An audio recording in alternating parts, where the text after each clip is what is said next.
ಶಾಸ್ತ್ರದಲ್ಲಿ ಒಂದು ಮಾತು ಹೇಳಿದರೆ, ಗತೇಪಿ ವಯಸ್ಸಿ ಗ್ರಾಹ್ಯ ವಿದ್ಯಾ ಸರ್ವಾತ್ಮನಾಬುಧೈ.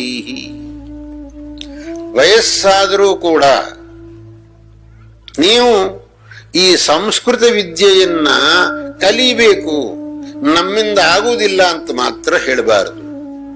ಆಗದೆ ಇರೋದು ಯಾವುದೂ ಇಲ್ಲ ರೀ. ಪ್ರಯತ್ನ ಪಟ್ಟರೆ ಎಲ್ಲವೂ ಆಗುತ್ತೆ, ಪ್ರಯತ್ನ ಮಾಡದೆ ಹೋದ್ರೆ ಯಾವುದೂ ಆಗುವುದಿಲ್ಲ. ಅಷ್ಟೆ, ಆ ಪ್ರಯತ್ನ ಬೇಕು. ಆ ಪ್ರಯತ್ನ ಅಂತನ್ನೋದು ಇದ್ರೆ ಎಷ್ಟು ಅಸಾಧ್ಯವಾದದ್ದನ್ನು ಸಹ ನಾವು ಸಾಧನೆ ಮಾಡೋಕ್ಕಾಗುತ್ತೆ. ಆ ಪ್ರಯತ್ನ ತೀವ್ರವಾಗಿರಬೇಕು. ಹಾಗಾಗಿ ವಯಸ್ಸಾದವರಾಗಲಿ ಚಿಕ್ಕವರಾಗಲಿ ಯಾರೇ ಆಗಲಿ ಸಂಸ್ಕೃತವನ್ನ ಕಲಿಯೋದಕ್ಕೆ ಮಾತ್ರ ಹಿಂದೇಟು ಹಾಕಲೇಬಾರದು. ಆ ಸಂಸ್ಕೃತದಲ್ಲಿರತಕ್ಕಂತಹ ಸೊಗಸು, ಆ ಸಂಸ್ಕೃತದಲ್ಲಿರತಕ್ಕಂತಹ ಸೌಂದರ್ಯ ಬೇರ್ಯಾವುದರಲ್ಲೂ ಇರುತ್ತದೆ. ಅದಕ್ಕೆ ಭಾಷಾಸು ರಮ್ಯಾ ಗೈರ್ವಾಣಿ ಅಂತ.